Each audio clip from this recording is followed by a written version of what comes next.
Ichimoku Kinkoyo, revue de marché, devises, crypto-monnaies et indices futurs. Nous sommes le mardi 12 mai, il est 10 heures. Bonjour à toutes et à tous.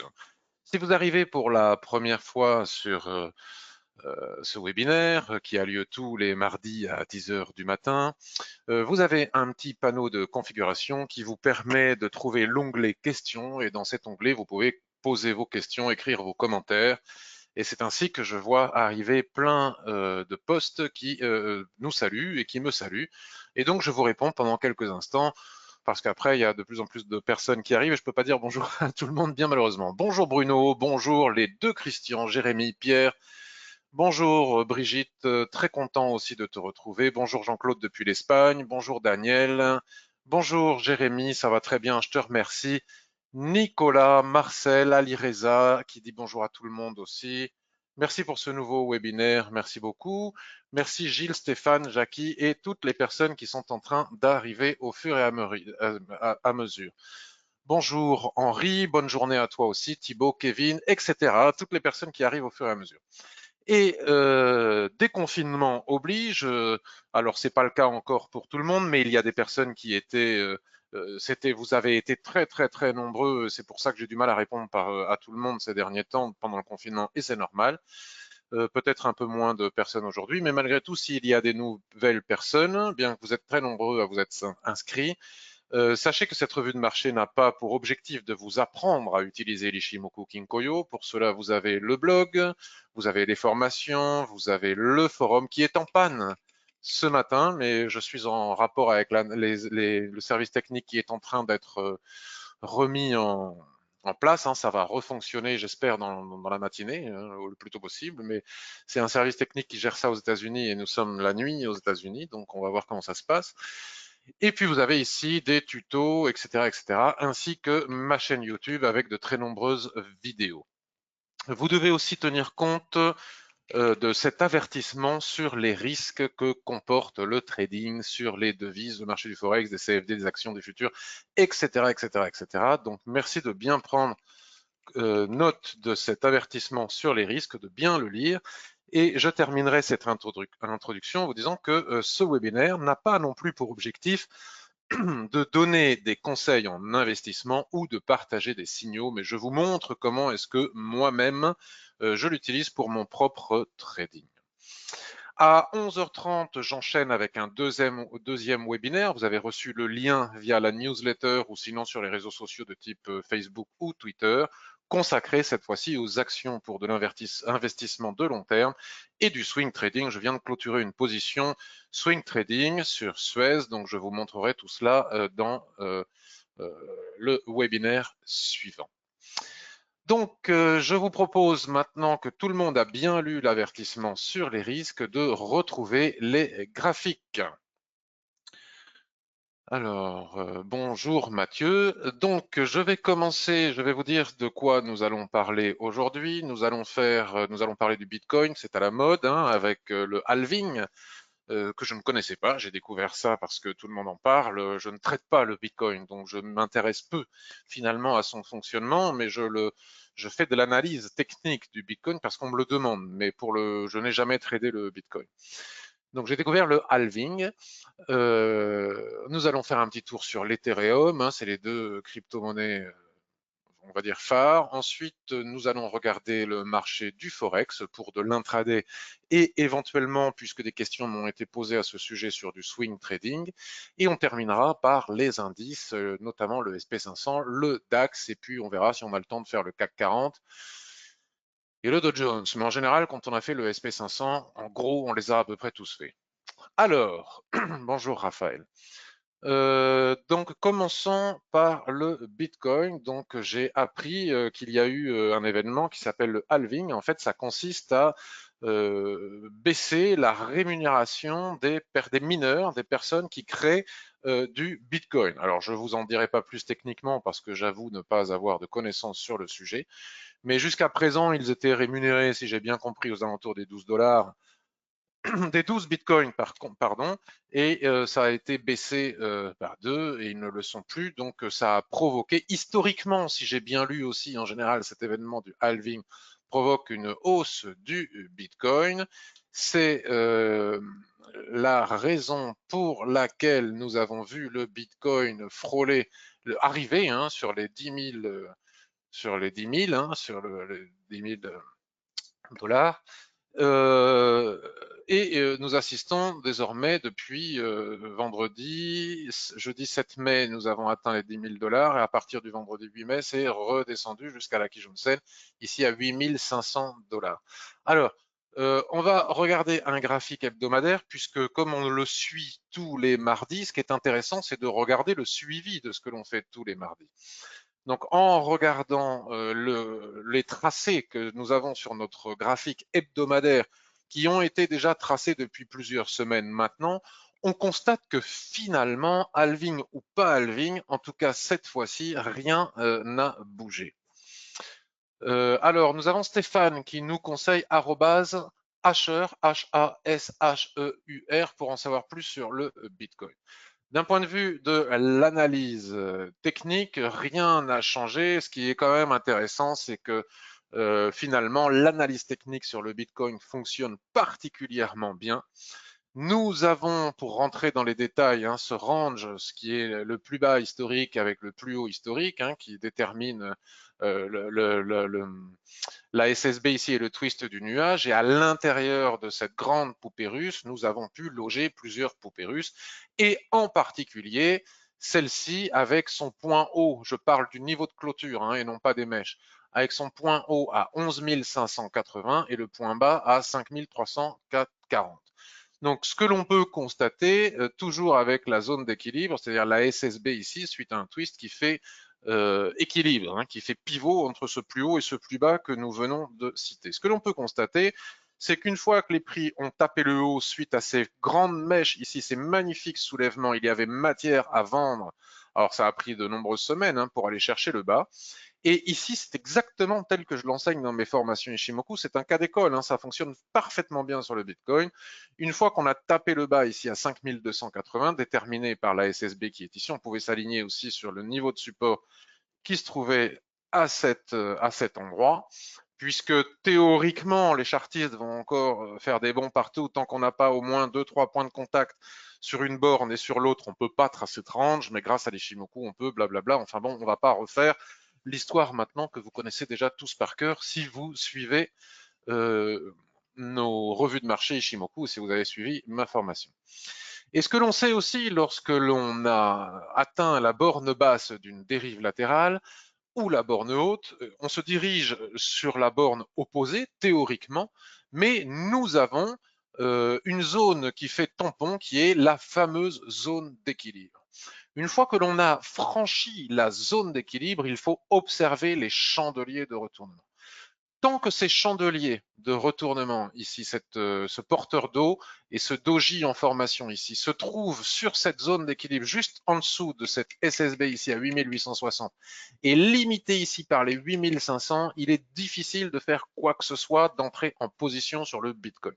Si vous avez acheté en bas, tant que le chandelier ne clôture pas au niveau de son corps vrai sous le niveau de SSB que l'on vient de signifier ensemble, c'est-à-dire les 8460, il n'y a pas de raison de paniquer et de sortir de position. Je serai vous dans ce cas de figure, je remonterai mon stop au niveau des 7940 et puis là, si jamais bon, une mèche nous tape, tant pis pour nous. En tout cas, si nous avons un niveau de clôture sous le niveau des 8500, à ce moment-là, je pense qu'il est envisageable de clôturer la position et d'encaisser les bénéfices. Mais tant que cela n'a pas été fait, ce n'est pas nécessaire de le faire.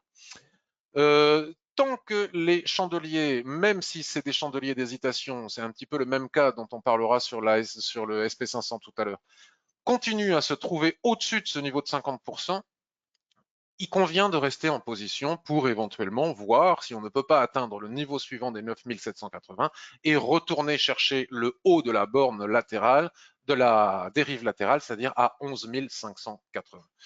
Voilà pour les gens qui sont en position en long terme sur le Bitcoin, mais en même temps, j'espère ne pas perdre trop de temps parce que mon petit doigt me dit qu'il n'y a pas grand monde qui fait du swing trading sur le Bitcoin et il y a plutôt des gens qui cherchent à faire du trading un petit peu plus rapide. Donc si on fait du trading un petit peu plus rapide, je viens de basculer sur un graphique journalier. Sur un graphique journalier, ce qui nous a été indiqué sur le graphique hebdomadaire se retrouve sur le graphique journalier.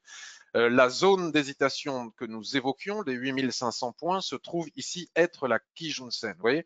Donc, on est parti du bas avec un objectif sur le haut et nous savons que lorsqu'on atteint le bas d'une dérive latérale et qu'on se dirige vers le haut, il est souvent possible d'établir un canal qui va être le chemin qui va nous conduire d'une borne jusqu'à la borne opposée. Nous avons ici donc la Kijun-sen qui s'entrelace pas vraiment sur la borne basse, mais tant que ce niveau des 8500 n'est pas franchi, vous voyez, je vous disais même les 7900 points, il n'y a pas de raison de paniquer. Si on cassait la borne, la Kijun-sen et la borne basse, ici sur le daily aussi, il serait temps de sortir. Moi, je n'achèterai pas pour autant sur cette zone parce que même si cette zone permet sur le graphique journalier visuellement d'être une indication d'achat possible, tant qu'on reste sur la zone d'équilibre weekly, ce n'est pas très prudent. Donc, quand on est dans une zone d'équilibre de range, notamment d'un range weekly, il n'y a pas grand-chose d'autre à faire. Alors, basculons maintenant sur le H4, et c'est là où nous retrouvons les fameuses poupées russes, hein, la poupée dans la poupée de la poupée. Ouais. Alors là, pour que mon range soit... Alors, vous allez me dire, oui, mais si tu traces les Fibos, ta SSB ici, elle ne correspond pas forcément au niveau de 50%. Oui, parce que quand il y a des mèches extrêmes, ça devient plus compliqué de faire comme ça. Mais si on veut profiter des niveaux de ressaut et de soulèvement, il est préférable de s'aligner sur les corps vrais. Donc si on regarde ici les corps vrais, vous voyez, toutes les mèches basses ici sont des possibilités d'achat. Mais pour autant, on n'arrive pas à monter bien haut. Encore une fois, on se frotte à la zone d'équilibre. Hein. Regardez la mèche ici, c'est toujours la même histoire. Pourquoi? Parce que nous sommes ici et maintenant sur la zone d'équilibre weekly. Donc en gros, tant que nous ne casse pas franchement avec un chandelier de retournement explicite la zone d'équilibre weekly, on revient dessus et on retombe sur nos pieds, vous voyez, tant qu'on n'a pas un chandelier de retournement explicite, un avalement par exemple, quelque chose qui reprenne franchement qui clôture au-dessus des corps vrais de ces deux chandeliers, il n'y a pas matière à acheter du Bitcoin pour le moment. Donc nous sommes dans une zone d'hésitation. Si vous étiez acheteur en bas, il n'y a pas de raison de sortir, mais il n'y a pas de raison de vendre non plus. Vendre éventuellement si on repasse sous les 7860, sous les 7900, et acheter éventuellement si on repasse au-dessus des 9280 en clôture journalière au minimum. Voilà pour le Bitcoin. Bonjour Didier, bonjour Stéphane. Alors, rectificatif de Stéphane pour en savoir plus sur le Bitcoin. Je ne connais pas cette personne, mais je te fais confiance Stéphane. @PowerHasher. Power comme Power, tout attaché, H-A-S-H-E-U-R. Bonjour Didier. Bonjour Patrick. Question, à quoi correspond dans les screeners 1 et 3 la colonne critère? Alors, bonjour Didier, c'est pas l'endroit pour répondre à ta question. Pose-la sur le forum et j'y répondrai si je peux, parce que peut-être que je ne sais pas moi-même, mais je regarderai et je t'y répondrai si j'en ai la possibilité. Bonjour Salomon depuis la Côte d'Ivoire. Alors, Ethereum. Alors, l'Ethereum, à mon avis, on va retrouver quelque chose de tout à fait similaire. Alors, on va virer toutes les lignes comme ça de l'Ishimoku qui nous donnaient des objectifs intraday, puisque vous savez qu'on peut aussi trader à beaucoup plus court terme en traçant même à l'intérieur des ranges toutes les lignes, les extensions de l'Ishimoku. Donc là, regardez, nous sommes dans une situation tout à fait similaire. À la différence que, étant parti du bas de cette dérive latérale, regardez, nous sommes bien dans le canal qui conduit les prix théoriquement du bas de la dérive latérale jusqu'en haut de la dérive latérale. Mais lorsque les prix sont arrivés sur la zone d'équilibre, regardez comme ce que je vous raconte souvent se démontre ici sur cette unité, sur ce graphique. Nous avons eu ici un chandelier d'hésitation suivi d'un avalement baissier au contact avec la zone d'équilibre. Et là, c'est exactement ce que j'expliquais sur le Bitcoin précédemment. Lorsque l'on a une configuration comme celle-ci, il convient d'encaisser les bénéfices parce que la probabilité pour que, suite à ce chandelier de retournement, suite au fait que les prix n'aient pas réussi à casser la zone d'équilibre, la probabilité devient importante pour qu'on revienne chercher le bas du range. Ce serait ballot de ne pas encaisser nos bénéfices à ce moment-là et de perdre tout ce que l'on a gagné parce que c'est ce que nous indique l'analyse technique. Voilà pour l'Ethereum. Je n'ai eu aucune réponse sur le forum. Alors Didier, envoie-moi un mail parce que là, actuellement, je suis totalement débordé. Avec le confinement, je reçois approximativement 20 à 25 mails par jour. J'y réponds. Je fais les revues de marché, le blog, mon propre trading, les articles. Je suis totalement débordé par la situation actuellement, mais ça va se tasser, c'est normal, je ne m'en plains pas. Donc j'avoue ne pas être euh, très actif actuellement sur le forum. En plus, ce matin, il est en panne, donc il faut que je gère ça aussi. Et donc, j'ai pas vu ta question, j'en suis désolé. Envoie-moi le lien du forum où tu l'as posé et j'irai voir si je peux y répondre. En tout cas, je le ferai avec plaisir, donc n'hésite pas. Et toutes mes excuses à tout le monde pour mes retards de réponse de mail ou sur le forum. Alors, pour revenir maintenant sur le marché du Forex, Rémi, je t'en prie, c'est avec grand plaisir Didier. Et Anthony nous dit sur les pro-screeners, je ne sais pas répondre. Et peut-être que je ne sais pas répondre moi-même, mais je regarderai, parce que je les ai fait faire, hein, ces pro-screeners, mais je regarderai. Il est possible que je puisse quand même répondre, ou en tout cas je demanderai à des gens qui savent. Alors Rémi, par mail, m'a envoyé, pourrais-tu faire une analyse de l'AUD Yen? Bonjour Anthony, de l'AUD Yen, Swing Day Trading et USD CAD, Swing et Day Trading. Alors commençons par l'AUD Yen. Donc l'AUD Yen, puisque tu souhaites une analyse en swing trading, je propose de basculer directement sur le graphique mensuel. Que voyons-nous et que pouvons-nous observer sur le graphique mensuel? Nous pouvons observer, nous devons observer que le nuage est orienté à la baisse et que la tendance est très clairement baissière. Néanmoins, nous pouvons observer aussi que suite à ce fort ressaut, nous assistons ici à un avalement. Vous savez qu'en Forex, les avalements n'ont pas la même morphologie que celle que l'on trouve dans les livres qui nous enseignent les chandeliers japonais basés uniquement sur le marché des actions. Donc il s'agit bien d'un avalement en Forex. Donc cet avalement, alors attendez, je vais enlever ici toutes les, parce que je ne sais plus après si c'est des mèches ou si c'est des... Voilà. Cet avalement en Forex indique que la probabilité pour que les prix retracent de 50% de leur dernière jambe de baisse, c'est-à-dire que jusqu'à la Kijun-sen qui est ici, est importante. Donc, ce que je vous propose de faire, une fois qu'on a fait cette analyse, mais ça reste de la contre-tendance. Et trader à contre-tendance est toujours délicat parce que nous ne savons pas si le retracement va s'arrêter au niveau des 38%, qui doit correspondre ici à la Tenkan-sen. Hein. Si je traçais les Fibonacci, je verrais qu'ici c'est le 38% et ici c'est le 50%. Les 38% ayant été dépassés, la probabilité pour que nous atteignions le retracement de 50% de la Kijun-sen, avec son effet aimant que vous connaissez bien, est importante. Cela dit, pour le moment, le doji ici en formation n'a pas d'intérêt puisque nous ne sommes que le 12 mai. Cela dit, nous voyons bien que les prix sont confrontés à la résistance ici, c'est-à-dire le niveau que les prix n'ont pas réussi à dépasser le mois dernier.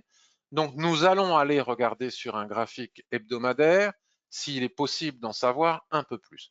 Sur un graphique hebdomadaire, attention au surachat, c'est-à-dire que suite au rebond massif que l'on a vu en mensuel, les prix se sont considérablement éloignés de la Tenkan-sen. Et ici, nous constatons des chandeliers d'hésitation sur le niveau de Kijun-sen qui représentent aussi les 50% de retracement. Le gap qu'il y a entre les prix, ici, cette bougie rouge à 70,24 et 68,82. Donc ce niveau de gap est un niveau de résistance important. Et c'est pour ça que nous voyons les prix hésiter sur ce niveau. Et comme l'Ishimoku est parfaitement bien fait et qu'il nous indique absolument tout ce que nous n'aurions pas vu, c'est la raison pour laquelle nous trouvons cette SSB ici, à partir de laquelle, si nous traçons une droite en extension, nous voyons bien qu'elle matérialise parfaitement bien le gap. Alors j'ai mis ma ligne un petit peu trop haute. Je vais essayer de la redescendre pour être un peu plus précis. Voilà, on voit bien qu'elle marque le gap et qu'on voit bien ici tous les chandeliers de retournement. Donc cela veut dire qu'en swing trading, alors swing trading, il n'y a pas un espace non plus extraordinaire. Hein, entre 70, 42 et 72, on va dire, il y a quand même des points à prendre. Pour pouvoir atteindre la Kijun mensuelle, il faut déjà franchir et casser en clôture hebdomadaire le niveau des 70-28. C'est pas gagné parce que ça fait maintenant une semaine, 2 semaines, 3 semaines que le marché hésite à casser ce niveau. Donc tant que ce n'est pas fait, c'est compliqué d'y aller. Maintenant, pour entrer en position, nous pouvons basculer sur le graphique daily et voir encore que si nous n'avions pas vu la résistance sur les unités de temps supérieures, elle serait de nouveau une fois marquée ici par la SSB. Encore une fois, on voit que l'Ishimoku est bien fait et notre Kijun mensuel qui est marqué ici par le plat Kijun qui est ici et qui d'ailleurs m'apparaît comme étant très approprié puisque juste sous le niveau des 72. En ce moment, tout le monde parle de la MM200. Vous savez que la MM200 en analyse technique, pour les gens qui utilisent des moyennes mobiles, elle est très importante. Donc, comme tout le monde en parle, notamment sur les indices, pour m'amuser et voir un petit peu ce que ça donne, je me suis amusé à l'afficher sur tous mes graphiques et c'est pour ça que vous la voyez ici. Donc, les gens qui utilisent les MM200 auraient ce niveau comme résistance et comme vous pouvez le constater, il correspond pile poil au niveau de notre Kijun mensuel. Donc, encore une fois, tout est dans l'Ishimoku et il n'y a pas besoin de s'embarrasser de moyenne mobile ou d'autres types d'indicateurs de ce genre, puisqu'on a déjà tout dans l'Ishimoku, comme vous pouvez le constater, comme j'en fais la démonstration ici et maintenant. Alors, sur le graphique daily, nous avons maintenant une autre information de taille qui est le twist qui se trouve ici. Le twist qui se trouve ici, c'est formé, nous avions la tendance baissière, suite aux chandeliers massifs qui ont renvoyé les prix, qui ont permis au prix de rebondir, tel que nous l'avons vu sur le graphique mensuel. Et lorsque nous avons un twist, nous savons qu'il est possible de borner un probable range avec un support et une résistance. Donc la question est de savoir quelle est la borne haute de ce probable range. Étant donné la volatilité massive, les chandeliers sont, je dirais que c'est la SSB qui se trouve ici. Ça m'apparaît comme étant le plus logique. Est-ce qu'il s'agit de ce point ici que je dois borner ou est-ce qu'il s'agit de ce point ici? Alors, comme je n'en ai pas la certitude comme ça visuellement, d'habitude, je suis capable de le faire assez rapidement, mais parfois non, j'utilise mes Fibonacci. Et en utilisant mes Fibonacci, je ne prends pas le bas ici parce que c'est massif, hein, mais voyons voir si je le fais pour plus de sécurité. Alors ça, il ne faut le faire que et uniquement que quand vous ne pouvez pas faire autrement. Je regarde ici, si j'aligne les 50%, non pas sur le plat SSB, mais sur la SSB descendante, hein, vous voyez là où se trouve actuellement mon niveau de 50%, j'ai une autre indication, en tout cas, voilà, ça m'apparaît comme étant peu logique. Donc là, l'indication que je voulais avoir, je l'ai. Je peux tracer la borne de ma dérive. Mince, j'ai raté mon coup. Je peux tracer la probable borne de ma dérive latérale comme cela. Et donc, tout cela vient confirmer mon analyse, c'est-à-dire que si et uniquement si les prix cassent en clôture journalière les 70-32, je pense qu'il sera possible d'aller viser les 72. Donc voilà pour l'analyse swing, mais cela, bien évidemment, n'engage que moi et n'est en aucun cas un conseil en investissement. Donc pour obtenir un timing, donc là je vous montre hein, comment on utilise Ishimoku.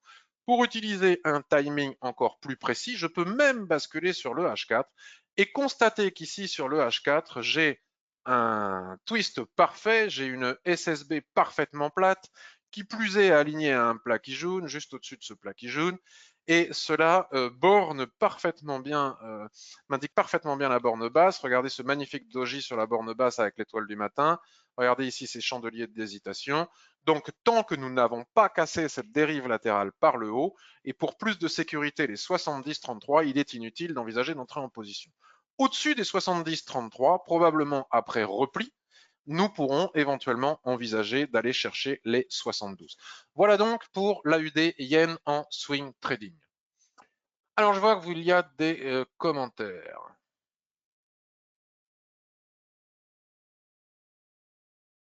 Bonjour Andrew. Thibaut, suite au double échec, peut-on assister à un retour à la tendance de fond baissière avec en plus un twist à venir pour les prix? Ah bah merci pour la réponse pour le twist. Donc j'ai répondu visiblement Thibaut. Mathieu, d'autant plus que la moyenne mobile est en retard alors que la Kijun mensuelle, nous en avions connaissance avant. Je ne sais pas si vous êtes d'accord, Patrick, la MM200 a un retard par rapport à l'Ishimoku. Moi, j'ai envie de dire que tout a un retard par rapport à l'Ishimoku, mais certains disent que l'Ishimoku est trop tardif, donc ça dépend des cas. Mais en tout cas, une moyenne mobile, c'est beaucoup moins précis. Euh, Regardez ici, on l'a hein, aussi le niveau de support sur la moyenne mobile, mais on ne l'a pas ailleurs. Oui, disons que j'en sais rien, hein. Les gens qui tradent avec les moyennes mobiles, les gens qui ont acheté ce doji sur la moyenne mobile, ils sont très contents aussi. Je ne sais pas si elle est en retard ou en avance, mais en tout cas, c'est ce dont je suis certain, c'est qu'elle n'apporte rien quand on utilise l'Ishimoku, puisque tout est déjà dans l'Ishimoku. Bonjour Don Tony, bonjour à tous les copains, je suis en retard. Salut Don Tony, oh là là, il est déjà 10h25 et on a fait qu'une paire. Mais enfin, en tout cas, on a fait une analyse, vous voyez, complète de l'AUD qui est très intéressante. Pour de l'intraday, là, je pense qu'il n'y a rien d'autre à dire, hein. Il n'y a pas matière à faire mieux en intraday, donc on ne regarde pas davantage. USD CAD. Alors maintenant que je suis allé, que j'ai été très précis sur l'USD CAD, je vais essayer d'aller un peu plus vite sur les autres analyses. Alors l'USD CAD, j'ai regardé tout à l'heure en une semaine, j'ai rien à dire. Autant sur la UDN, j'ai beaucoup de choses à dire. L'analyse technique est facile à faire, elle est précise, elle donne des indications claires, nettes et précises. Autant sur l'USD CAD, qu'est-ce que vous voulez que je vous dise? On a atteint la borne haute de cette grande dérive latérale hein, qui doit être tracée sur le mensuel. Depuis, les prix ont retracé sur la Kijun-sen et maintenant depuis 1, 2, 3, 4, 5, 6, 7, 8 semaines, on navigue entre ces niveaux. Franchement, ça ne me parle pas. C'est extrêmement lié en plus au pétrole. Alors théoriquement, la cassure de ce triangle devrait donner un signal. Si on recasse par le haut, on peut retourner chercher à de nouveau les 1,45, les 1,46. Mais comme je le disais déjà il y a quelques semaines, ça a déjà été fait. Donc acheter la cassure d'un triangle pour retourner chercher une résistance qui a été déjà tapée, je ne suis pas sûr que ce soit d'une extrême pertinence. Et tant qu'on ne passe pas sous la Kijun-sen, de toute façon, il n'y a rien à faire. Éventuellement, j'aurais pu dire on peut trader entre ce support et la Kijun-sen, mais quand on observe les mèches, on s'aperçoit que c'est pas vrai non plus. Donc voilà pour l'analyse USD4, c'est plié, on passe à autre chose. Sur Twitter, une personne dont j'ai oublié le nom, je te prie de m'excuser. C'est normal, il n'y a pas de nom, c'est un pseudo. Le nouveau trader me demande une analyse de l'euro NZD à court terme. Donc en intraday, court terme. Euro NZD court terme. Alors, on va basculer directement sur du 15 minutes. On va virer, on retrouve la moyenne mobile partout là.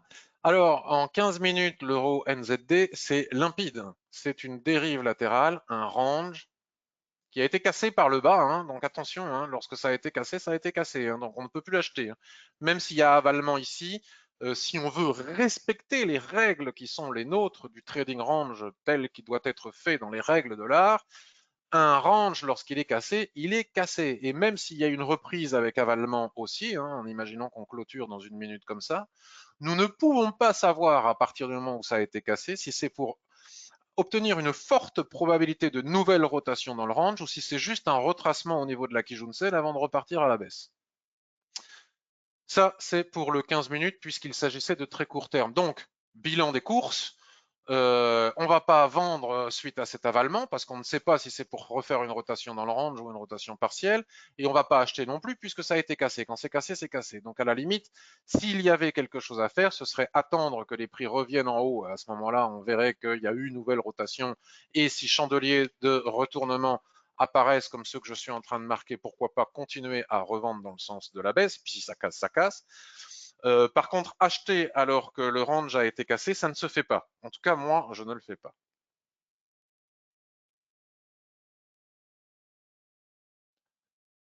Alors, je regarderai, il y a encore des questions. Donc, pour en savoir un petit peu plus, regardons le H1. Si on regarde le H1, on s'aperçoit que la boîte que nous venons de dessiner sur le 15 minutes est incrustée dans cette boîte en H1, les fameuses poupées russes. C'est-à-dire que si on ouvre la grande boîte, on trouve cette petite boîte. Et alors là, vous voyez que la borne haute de ce range H1 a été cassée. la borne basse du range 15 minutes a été cassée et que nous sommes proches de la zone d'équilibre. Donc là, nous sommes dans une zone où il n'y a strictement rien à faire. Si on a vendu, peut-être que tu as vendu ici à 1,7855, il n'y a pas de raison de sortir. Hein. Tu mets ton stop à ton point d'entrée à la limite et puis voir au-dessus. Hein. Si tu le perds, c'est pas très grave. Étant donné que des trades on en fait souvent ou régulièrement avec notre ratio de 1 pour 2, si on en perd un de temps en temps, il n'y a pas de quoi pousser mémé dans les orties. Et à contrario, si les prix viennent à casser ici les niveaux des 1,7739, il faut rester en position pour aller chercher le bas. Mais là, ici et maintenant, tout de suite, il n'y a pas d'entrée en position possible sur l'euro NZD. Alors, voyons les questions et les commentaires. Christian nous dit que, bonjour Jean-Michel, les moyennes mobiles sont utilisées par la majorité historique des traders actions qui ne sont pas encore convertis à l'Ishimoku. C'est pourquoi je conserve les deux personnellement. Eh bien, c'est très très bien, Christian. Le principal, c'est que en utilisant des outils qui sont extrêmement utilisés par la masse des traders, c'est une très bonne technique et tactique. Jérémy, c'est toi le trader, comment tu t'appelles? Le nouveau trader EuroNZD. J'espère avoir répondu à ta question, Jérémy, sur EuroNZD.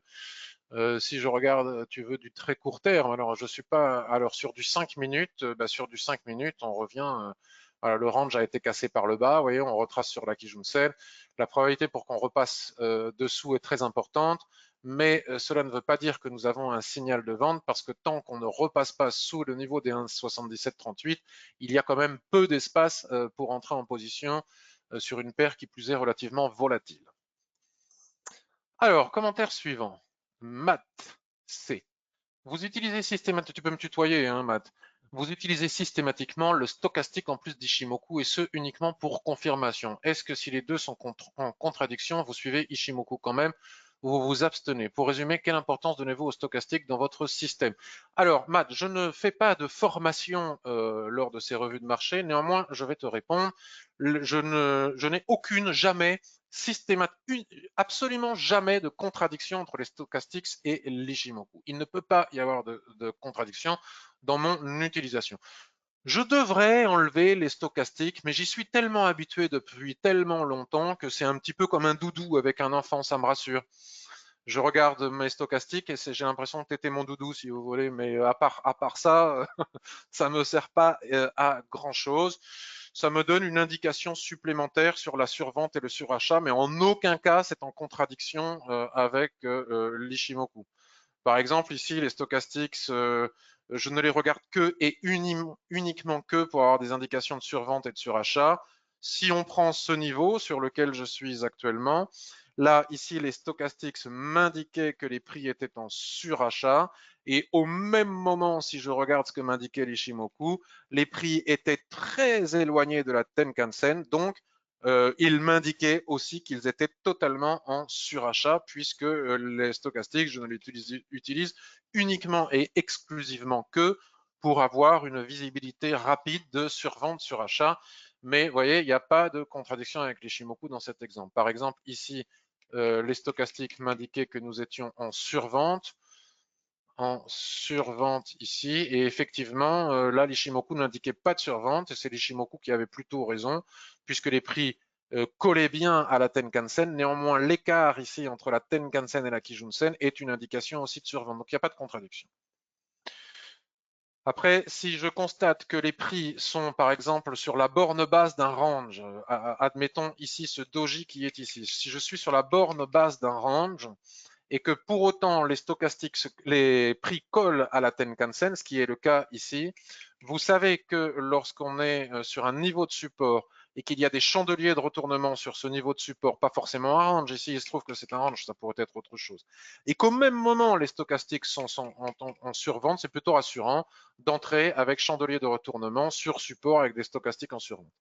Voilà pour les stochastiques.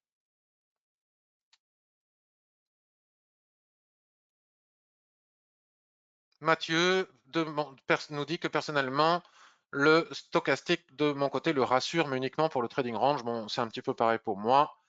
Don Tony, Ishimoku it's the king. Bonjour Nizar. C'est très clair, me dit Matt. Ben, merci à toi. L'image de Doudou, on s'en souviendra, Patrick, sur le forum.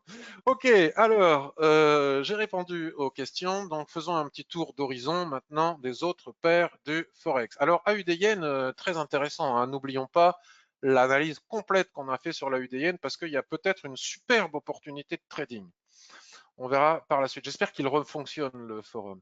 Je vous propose de passer maintenant à l'AUD-CAD et je vous propose de vous mettre en H1. Alors, le trading Forex en ce moment est un petit peu chiant, excusez-moi de ma vulgarité, mais ça bouge pas beaucoup, c'est vraiment compliqué, il n'y avait pas de range très clair, il n'y avait pas de tendance, c'est tout mou du genou, on va le voir sur l'euro USD. Ça ne sera pas toujours comme ça, c'est comme ça à chaque fois qu'on vit des moments comme celui qu'on est en train de vivre en ce moment.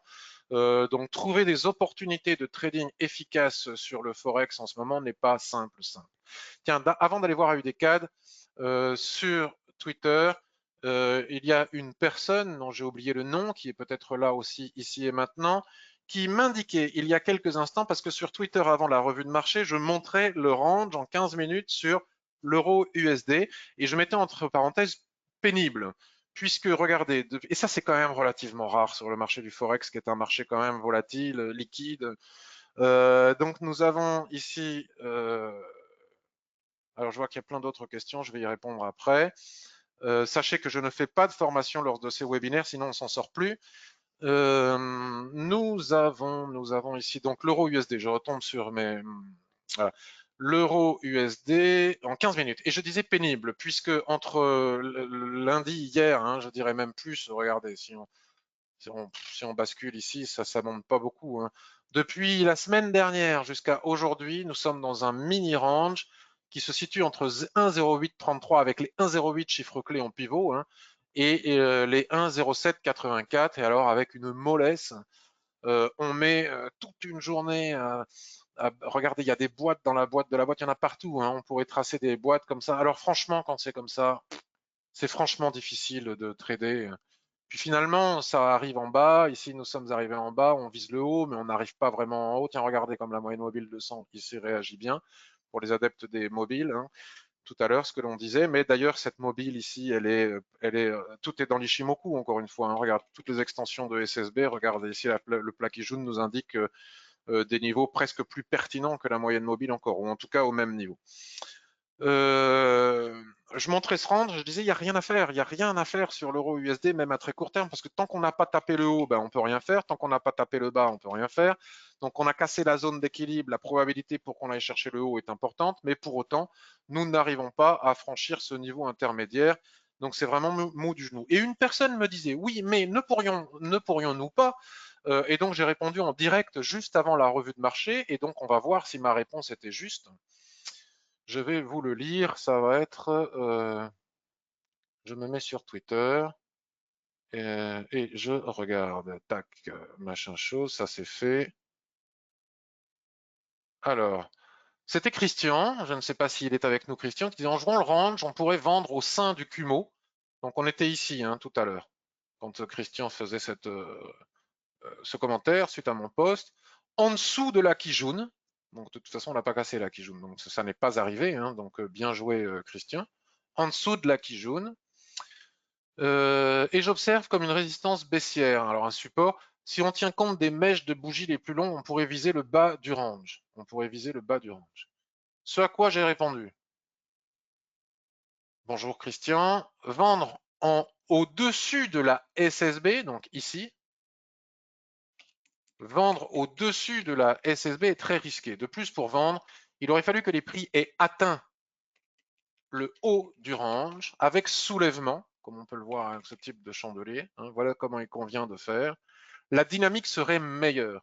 En vendant, comme tu le dis, on ne peut pas répondre oui, j'ai une forte probabilité de gagner le trade. C'est-à-dire que tant que les prix n'ont pas atteint la borne haute du range, ici, leur vocation est de l'atteindre. Donc même si nous avons des chandeliers de retournement sur ces niveaux, ça reste des chandeliers d'hésitation, qui n'ont pas la même pertinence que si on les trouvait ici, sur la zone d'équilibre ou en bas.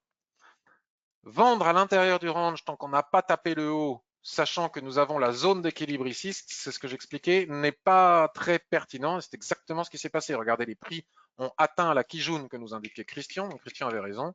Et la mèche ici suivante, on a atteint ici la SSB et on repart par le haut. Donc on est dans l'hésitation la plus totale. Donc pour vendre, il faudrait, moi je dis, à minima repasser sous les 1,0795, c'est-à-dire les fameux 1,08. Et ce serait délicat parce que c'est une zone un petit peu de machine à laver. Il y a pas mal de volume là en ce moment, hein. Donc forte bataille sur ce niveau de support résistance. Donc pour nous, franchement, là, ici et maintenant, il n'y a rien à faire. Je repasse à l'AUDK, on va se mettre sur le H1, puisque faire du swing trading, là, on a vu une belle opportunité sur AUD Yen, hein. Il y a peut-être d'autres opportunités ailleurs, mais là, je ne vais pas avoir le temps d'en parler. On va regarder un petit peu ce qu'on peut faire en intraday. Alors, tu as raison, pour le Forex, en ce moment, c'est la merde, nous dit Don Tony. Jérémy, à quoi te sert la clôture journalière sur tes graphiques? Alors, je ne comprends pas la question. La clôture journalière, c'est important sur tous les graphiques, qui pas uniquement journalière, c'est la base, c'est le niveau de clôture journalier, 15 minutes ou H4, c'est importantissime. C'est le niveau qu'il faut observer sur les seuils clés. Eri, Ishimoku délivre déjà tellement d'infos qu'on ne voit pas systématiquement quand on débute tellement il est complet. Oui, c'est vrai, Eri. Alors, comme je dis souvent, je compare ça à la conduite automobile. Quand on passe notre permis de conduire, souvent autour des 18 ans, alors maintenant, avec la conduite accompagnée, c'est différent. Moi, qui suis plus vieux, il n'y avait pas la conduite accompagnée. Donc, du jour au lendemain, on avait soi-disant, en fonction de nos parents, moi, mes parents ne m'ont rien montré par rapport à ça. On se retrouve, je me rappelle très bien, place de la Concorde à Paris, en train d'avoir tout juste son permis, et c'est franchement compliqué, le temps de tout voir. C'est pas facile de gérer le rétroviseur à gauche, à droite, le levier de vitesse, regarder ce que font les autres, etc., etc. C'est extrêmement stressant et compliqué, et souvent on se rate un peu. L'Ishimoku, c'est pareil. Et puis au bout d'un moment, la conduite automobile, j'ai presque envie de dire malheureusement, alors cette métaphore, j'ai déjà faite plein de fois, donc excusez ceux qui l'ont déjà entendu plusieurs fois, je ne voudrais pas être radoté. Et la conduite automobile, malheureusement, au bout de quelques années, on arrive à tout gérer en même temps, et c'est là où intervient le danger, à téléphoner, à allumer à l'époque l'allume-cigare, la radio, se baisser pour ramasser quelque chose par terre. C'est justement là le problème, tout en gérant absolument tout de manière automatique, et l'Ishimoku, c'est pareil. Mais il ne faut pas, comme avec les Shimoku, comme avec la conduite, il faut faire attention que l'automatisme ne devienne pas trop automatique et malgré tout garder les yeux ouverts. Mais au bout d'un moment, ça devient complètement automatique. Et la définition de l'Ishimoku, qui consiste à dire l'Ishimoku voir en un clin d'œil l'équilibre du marché, est tout à fait réelle. Moi, je peux vous assurer que je peux basculer d'une unité de temps à l'autre à toute vitesse, poum, poum, poum, je vois exactement ce qu'il y a à faire au moment où il y a à faire et s'il n'y a rien à faire, ce qui ne veut pas dire que je ne me trompe pas parfois, mais ça va très vite. C'est une question d'automatisme, de pratique, et puis quelque part, c'est un petit peu pour tout la même chose, hein. Les sports, c'est pareil, hein, le tout d'apprendre à tout gérer, il faut attendre que ça devienne automatique. Alors, beaucoup de questions hein, aujourd'hui, plus de formation. Utilises-tu par moment les chandeliers Eikenashi avec Ishimoku? Absolument pas, Daniel, parce que je n'aime pas les Eikenashi, qu'ils ne sont pas une véritable représentation des prix, mais un indicateur tardif, et rien, absolument rien ne vaut la finesse, la force, la pertinence, la puissance des chandeliers japonais, qui sont une représentation véritable des prix et non pas un indicateur retardé.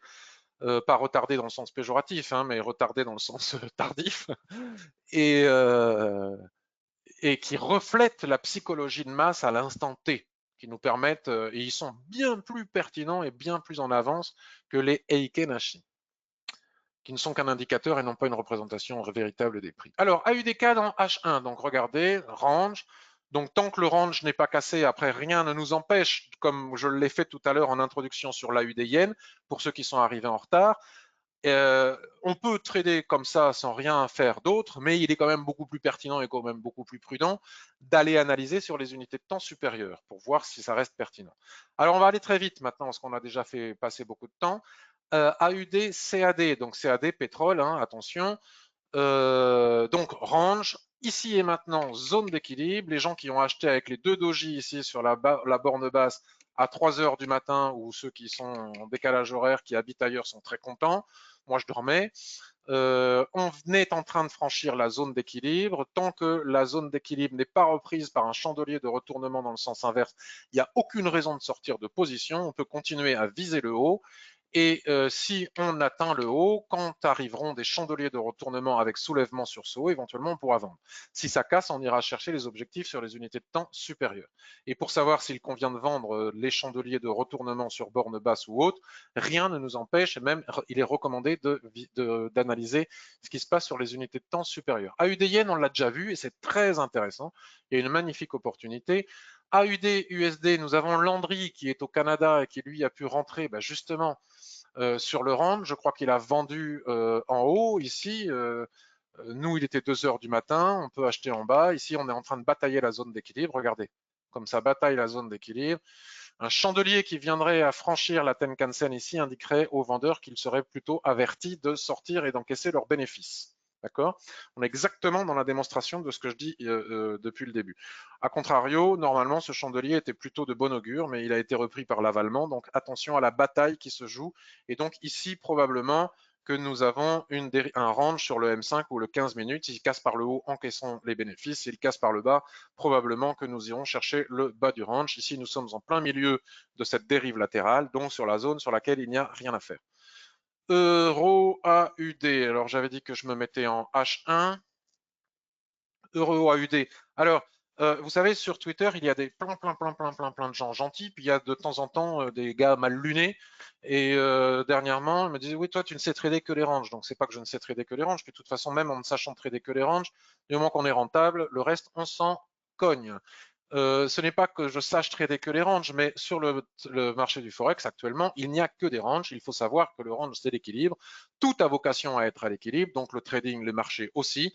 Et dans 70% du temps, le marché est en range. Donc on aurait bien tort de se priver de trader les ranges. Et comme dans 70% du temps, il est en range, on trade plus souvent les ranges que les tendances. D'où cette légende comme quoi je ne saurais trader que les ranges. Donc ça, c'était pour la petite histoire. Donc ici, c'est pareil, hein, nous sommes sur la zone d'équilibre, donc je ne vais pas recommencer à raconter la même histoire. Regardez, chandelier de retournement en haut, on vend, on tape la zone d'équilibre. Chandelier de retournement en bas, on achète, on tape la zone d'équilibre. Ça, c'est pour l'euro AUD, donc je ne vois pas tous se les faire. On va passer au yen maintenant, on a déjà fait la UD yen. Alors, euro-yen en H1. Alors là, nous sommes dans une configuration différente. Nous sommes en tendance haussière sur cette unité de temps, bien entendu. Donc, puisque nous sommes en tendance haussière, nous pouvons tracer notre ligne de tendance. Nous voyons que les prix, ici, avec cette magnifique passant de ceinture, ce magnifique Marubozu, ont repris la Kijun-sen après s'être appuyé sur la ligne de tendance chartiste. Néanmoins, il est difficile de pouvoir acheter puisque nous ne sommes pas aveugles et que nous voyons qu'ici, il y a une résistance. Donc, on n'achète pas sous résistance, même si nous avons eu un signal d'achat sur une borne basse de ligne de tendance, puisque nous sommes en tendance ici. Donc, pour savoir si nous pouvons acheter, si jamais les prix recassent ce niveau de résistance, nous devons aller regarder en H4 pour voir à quoi correspond cette résistance. Et en H4, nous constatons que cette résistance correspond ici à des plats SSB, qu'il y a un autre plat SSB ici, qui est finalement l'ancienne zone d'équilibre de cette dérive latérale qui se trouve ici. Alors les indices, on verra un autre jour, parce que là, je ne vais pas avoir le temps. Donc là, nous sommes sous des niveaux de résistance, donc c'est la raison pour laquelle les prix hésitent. Maintenant, si les prix viennent à casser ici les 116,62, c'est-à-dire la SSB qui est ici, à ce moment-là, on pourrait envisager d'acheter après repli pour retourner chercher tous les objectifs suivants que l'on pourrait éventuellement aller chercher sur le graphique daily. Et là, sur le graphique daily, nous avons l'information majeure, le niveau de retracement de 50%, c'est-à-dire la Kijun-sen ici. Donc, autant dire qu'il est difficile d'avoir des plans haussiers tant qu'on ne franchit pas cette Kijun-sen. Néanmoins, vous voyez qu'il y a un espace ici entre les 116,52 et les 116,73. Donc, les traders de très court terme pourront éventuellement mettre à profit ces deux niveaux. Vous voyez, on voit bien que c'est une résistance. Et là, regardez pour les traders de très court terme, si le niveau des 116,55 est bien franchi, la possibilité d'aller chercher les 116,75. Donc ça, c'est pour les traders de très court terme. Ils ont leur plan de trading pour la journée. Alors évidemment, pas en surachat, pas au moment des stats, je n'ai pas regardé quel était le calendrier économique, mais tout cela, il s'agit de le savoir. Euro NZD, on l'a déjà fait, Euro USD, on l'a déjà fait. Je propose de terminer par USD Yen.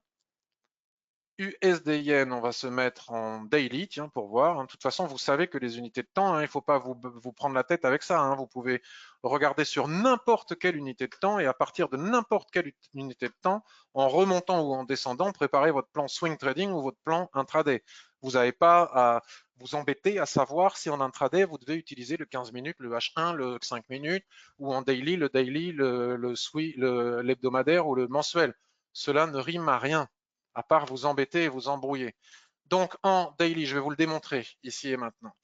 Donc en daily, nous avons ici notre nuage qui est à plat, aligné ici à ce plat qui jaune après avoir twisté ici et qui nous indique une probable borne haute là où je viens de marquer ma résistance et une probable borne basse là où je viens de marquer ma résistance, mon support. Si je descends sur du H4 ou sur du H1, probablement que je vais trouver un twist qui va m'indiquer qu'il y a une boîte à l'intérieur de la boîte qui va ressembler à cela. Donc pour du swing trading, ici et maintenant, je n'ai rien à faire puisque là, nous voyons que nous sommes en train de batailler la dite zone d'équilibre. Nous sommes repartis du haut sans avoir réussi. Je me rappelle, on avait parlé avec D'Antoni de ça. Puis finalement, depuis, ça n'a pas beaucoup bougé. Nous sommes sur la zone d'équilibre. La probabilité pour qu'on aille chercher le bas est importante, mais tant qu'on ne casse pas ici franchement la zone d'équilibre, ce qu'on avait commencé à faire ici, c'est difficile. Donc si jamais cette boîte intermédiaire au niveau des 106, sous les 106 casse, alors la probabilité de repartir chercher les 103 est importante. On tiendra compte de tous les niveaux intermédiaires comme cette extension de Tenkan-sen si on veut faire du plus court terme. A contrario, si le niveau des 109,40 casse, à ce moment-là, la probabilité pour qu'on revienne chercher le niveau des 112 est important. Mais ici et maintenant, en swing trading, on ne peut rien faire puisqu'on est au milieu de toute cette chose. Il faut attendre soit de sortir par le haut, soit de sortir par le bas. On peut préparer les deux plans. Donc, comme je ne peux pas faire de swing trading, soit si je ne suis qu'un swing trader, je passe mon chemin et j'attends un autre jour où je vais voir une autre paire et puis c'est normal de ne pas avoir plus d'une opportunité par semaine en swing trading. Donc, j'accepte que ce soit comme ça. Si je bascule sur du H4, je retrouve encore une boîte dans la boîte de la boîte. Regardez. H4, paf. Mon twist, ma zone d'équilibre. Donc à chaque fois qu'on a tapé le haut avec des mèches, on est redescendu. On a tapé le bas avec des mèches, on remonte. Pour autant, on n'arrive pas à arriver jusqu'en haut. Là, c'est normal, on a poussé très fort. La probabilité que les prix se replient ici sur le niveau des 107 avant de repartir chercher les 108 est importante. Mais ici et maintenant, tout de suite, au moment où nous sommes en train de regarder le graphique, on voit bien qu'il n'y a rien à faire et qu'en plus, il y a une résistance intermédiaire juste au-dessus. Alors, admettons maintenant que je sois un trader de court terme. Donc, j'ai fait toutes ces analyses sur les unités de temps supérieures. J'ai l'impression que ma souris est en train de... Donc, je vois bien la tendance dont je vous parlais soutenue ici par la Kijun-sen. En H1, là, ici et maintenant, il n'y a rien à faire. Donc, en 15 minutes, je bascule pour faire de l'intraday. Et en 15 minutes, je trouve ce nuage à l'horizontale, ce twist en formation. Donc, je peux prendre mon outil rectangle, je trace mon rectangle et grâce à tout ce que j'ai tracé sur les unités de temps supérieures, j'ai mon plan de trading intraday. Par exemple, ici, si les 107,77, 107,80 cassent, la probabilité de prendre 20 points et d'aller chercher les 108 est très importante. Vous voyez, j'ai fait mon plan de trading de très court terme en étant parti sur les unités de temps supérieures. Je serais parti du 15 minutes, j'aurais pu faire exactement le même chemin à l'envers pour voir qu'il n'y avait rien à faire en swing trading.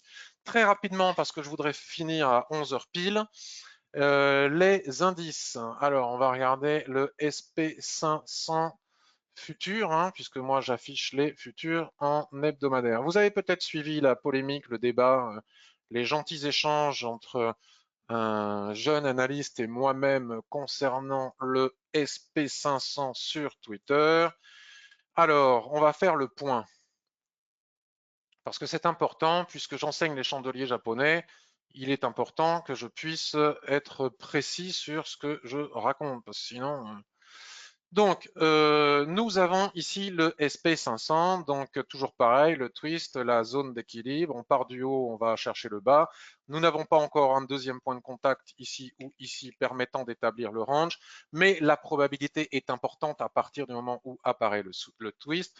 Donc, crack boursier, rebond, On atteint, ça je l'ai déjà raconté plusieurs fois, c'était facile de trader entre les niveaux de Fibonacci tant qu'on n'avait pas atteint le niveau de 50%. Une fois qu'on a atteint le niveau de 50%, tout devient très compliqué parce que la psychologie de masse fait que le niveau de 50% est extrêmement observé. Et le niveau, si on ne casse pas le niveau de 50%, la probabilité de repartir par le bas est importante. Si on casse le niveau de 50%, on va chercher le niveau de 61,8 qui est parfaitement bien matérialisé ici. Et dans la théorie de l'analyse technique, on sait que si l'on casse le niveau de 62%, alors théoriquement, la probabilité pour qu'on reprenne le sens de la tendance précédente, qui est une tendance très clairement haussière, comme nous pouvons le vérifier en observant le graphique mensuel, puisqu'il y a des gens qui prétendent que la tendance est baissière sur Twitter. Il suffit d'afficher le mensuel pour voir que le nuage est parfaitement haussier, pour voir que la tendance ici chartiste est parfaitement haussière et qu'elle n'est pas encore remise en question malgré le crack que nous avons eu. Donc, alors après, ça c'est pour le très long terme, bien évidemment. Je reviens sur le graphique hebdomadaire. On a tous vu que ce niveau ici où s'arrêtent les prix était le 61,8 de retracement de Fibonacci, la Kijun-sen ici et la SSB, le point pivot entre le plus haut et le plus bas, c'est-à-dire le niveau de retracement de 50%. Donc, j'indiquais sur un billet que j'ai écrit sur le blog et que je vous invite à aller regarder que selon moi, la probabilité d'une continuation haussière était importante parce que ici, nous avions probablement un marteau, un doji, un avalement. En retracement sur le niveau de 50%. C'est-à-dire que les prix ont atteint le niveau de 61% et une fois qu'ils ont atteint le niveau de 61%, comme ça arrive quasiment toujours lorsqu'on tape un niveau de Fibonacci, les prix ont retracé sur le niveau précédent qui est le niveau de 50% et qui est donc un support majeur. Ces chandeliers japonais, comme vous pouvez le constater, la clôture s'est faite au-dessus de ce niveau de clôture majeur. Ils ont tenté, regardez, les vendeurs, c'est ce que nous racontent les mèches ici, hein, d'où l'importance par rapport au Heiken Ashi tout à l'heure et aux clôtures que l'on posait. Les vendeurs ont tenté de casser le niveau de 50%, c'est ce qui explique les mèches, mais les acheteurs ne sont pas d'accord. Ils ont repoussé les vendeurs pour clôturer au-dessus de niveau de 50% en dessinant ces chandeliers qui donc pour moi ne sont pas des pendus baissiers en haut de tendance sur sommet de tendance haussière, mais sont bien des marteaux au-dessus de la Kijun-sen après retracement entre le niveau de 62% et de 50% et après avoir tenté de les casser. Ce doji aussi et cet avalement confirme mes dires en avalant ces deux chandeliers. Néanmoins, je comprends tout à fait, il n'y a pas de polémique à avoir, je comprends parfaitement qu'on puisse considérer ces chandeliers comme des pendus baissiers et comme un doji baissier si on ne tient pas compte de ce que je viens d'expliquer et qu'on ne fait que observer ce mouvement haussier et que l'on imagine ici que nous avons un sommet de tendance. Ce n'est pas un sommet de tendance, c'est le retracement majeur de 62%, mais admettons. Donc, vous savez qu'en chandelier japonais, ces chandeliers de retournement, soit baissier pour le jeune analyste en question, soit haussier pour moi, pour les raisons que je viens d'expliquer, on les appelle la plupart du temps des chandeliers de retournement, mais certaines personnes qui étudient les chandeliers japonais ont préféré les appeler des chandeliers d'hésitation. Moi, je préfère les appeler des chandeliers de retournement parce que, regardez, cette pénétrante est bien un chandelier de retournement. Si on va chercher ailleurs, cet avalement était bien un chandelier de retournement. En fonction d'où il se place, comme on l'a pu le voir précédemment, on a bien vu qu'il était pertinent de les appeler des chandeliers de retournement. Mais exceptionnellement, et je trouve qu'ici la définition de chandelier d'hésitation, pour mettre tout le monde d'accord, est très pertinente. Il est vrai que nous sommes sur un niveau d'hésitation majeur contenu entre ce niveau de 50% et ce niveau de 60%. C'est pour ça que je propose de ne pas chipoter retournement ou hésitation. Ce qui importe, c'est de tenir compte du fait que nous avons ici le niveau de 62% et de 50%. Si le niveau de 50% venait à être cassé à la baisse, alors la probabilité pour qu'on revienne tester la Tenkan-sen et tous les niveaux de Fibonacci, voire même allez, on va dire la moitié de cette hausse, voire même la borne basse est importante. A contrario, si les prix parviennent à casser le niveau de 62%, à part de très mauvaises nouvelles concernant le Covid ou etc., je ne vois pas ce qui pourrait empêcher les prix d'aller chercher les 76% puis de retracer de 100%. Donc, si nous basculons maintenant sur un graphique H4, nous allons faire le constat que ces niveaux sont parfaitement bornés en H4 par le twist ici, par la SSB, et qu'il est donc possible ici de tracer le niveau de 62%, 61%. Je vérifie rapidement une semaine, voilà, pile poil sur la Kijun-sen, donc sur le niveau de 50%. Et donc, comme ça met tout le monde d'accord. Si le range casse par le haut, ben, j'aurais eu raison, ça aurait été des chandeliers de retournement. Et on partira chercher les niveaux de Fibonacci qui sont au-dessus, voire le niveau de retracement de 100%. Si ce range casse sous les 50% par la baisse, le jeune analyste en question aura eu raison et nous aurons bien eu des chandeliers de retournement baissier et non pas haussier comme je le prétends sur cette circonstance, dans cette configuration qui est quand même relativement exceptionnelle. Et nous repartirons très probablement chercher des niveaux de retracement complémentaires, les 38%, les 23%, puis peut-être même le niveau 0. Voilà pour ce qui est du SP500. Donc, je pense qu'il convient de les appeler des chandeliers d'hésitation. On va dire comme ça, et comme ça, on met tout le monde d'accord. Donc là, du coup, ça nous permet d'avoir notre analyse sur le H4. Hein. Là, pour le moment, on navigue entre ces deux niveaux. Ici et maintenant, il n'y a rien à faire. Soit on vient de taper le haut ici, soit on vient de taper le bas ici, il n'y a rien à faire. Puisque ça, c'est vraiment ce qu'il faut attendre pour la suite des indices et notamment du trading des actions, comme on le verra tout à l'heure. Donc, ce qui est vrai sur le SP500 est souvent vrai sur les autres indices. Donc, nous avons le DAX qui fait un niveau d'hésitation ici, pareil, hein, vous voyez, la SSB.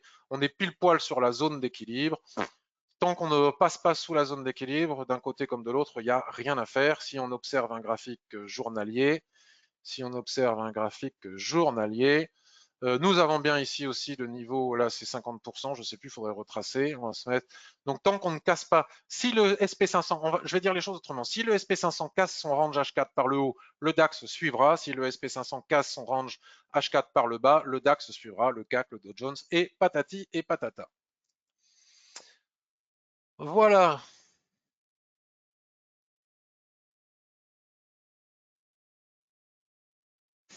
Ali Reza fait de la pub, achetez la formation de Patrick, merci beaucoup Ali Reza.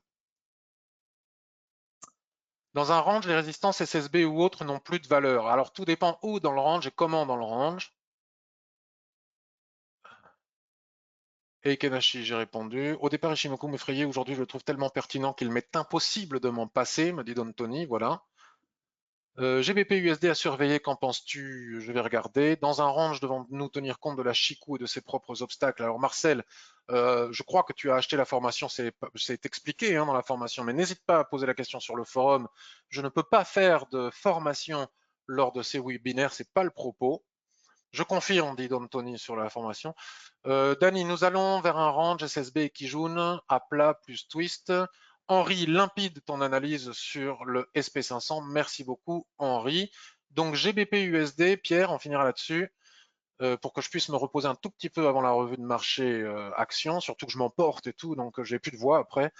GBP USD H4 à surveiller, qu'en penses-tu? Alors GBP USD H4.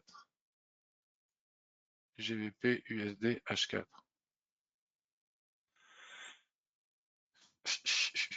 Faire le ménage.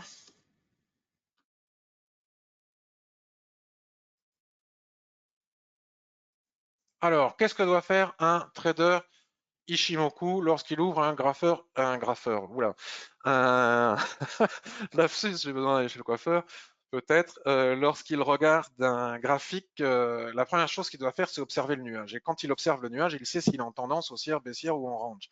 Ici, le nuage est à plat depuis longtemps, hein, il fait des plats, il twiste sans arrêt, donc nous savons que nous ne sommes pas en tendance et que donc nous sommes en range. Bon, ça, c'est fait. À partir du moment où on a fait ça, on cherche à tracer la borne haute de ce probable range et la borne basse, et nous la trouvons ici. Donc effectivement, alors là, les prix n'ont pas réussi.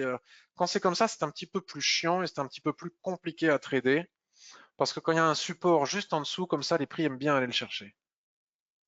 Enfin, moi je dirais, j'ai envie de le tracer comme ça pour plus de sécurité. Puis si on rate notre coup, c'est pas grave. Ce qui importe, c'est la sécurité, c'est la probabilité de réussite. Si on achète ici, la probabilité de réussite est moins importante que si on achète ici. Donc si les prix reviennent chercher le bas de cette dérive latérale, effectivement, ce sera à surveiller. Si Rosso il y a sous cette borne latérale avec chandelier qui clôture au-dessus, nous aurons peut-être la probabilité, la possibilité de faire un achat pour trader le range et au moins aller chercher à minima la SSB qui se trouve en plein milieu. J'espère que cette revue de marché vous a plu. Nous avons vu ensemble qu'il y avait peu d'opportunités, mais quelques opportunités, notamment sur la UDN, hein, j'aime bien. Nous avons vu aussi qu'il y avait des ranges que nous pouvions mettre à profit un petit peu partout sur le H1 et sur l'euro yen. Il ne faut pas oublier les plans de trading que l'on a établis ensemble parce que c'est en cela que consiste le trading. Le trading n'est pas comme beaucoup de personnes. Putain, je trouve rien à trader, je trouve rien à trader. Allez, je vais rentrer ici parce que allez, tac, pile ou face.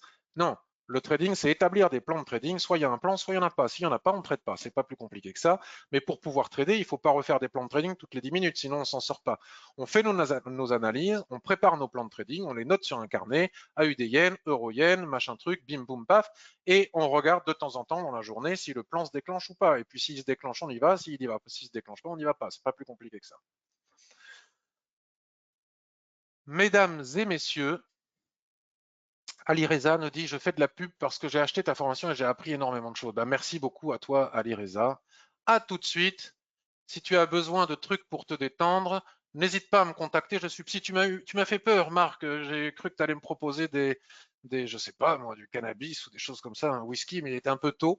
Mais je te remercie, Marc. J'ai moi-même mon psy. Je fais de la méditation. Je suis quelqu'un de très calme. Je vais très bien et je me détends facilement et je profite à fond de la vie. Je vous souhaite à tous une excellente journée. À tout à l'heure, peut-être. Pour ceux qui s'intéressent aux revues de marché actions, je vous montrerai aussi qu'on peut faire du swing trading sur les actions.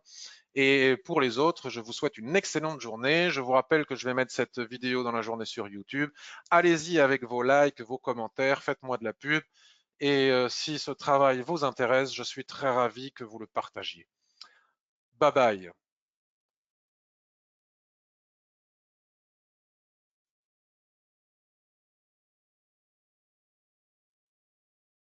Merci à tous.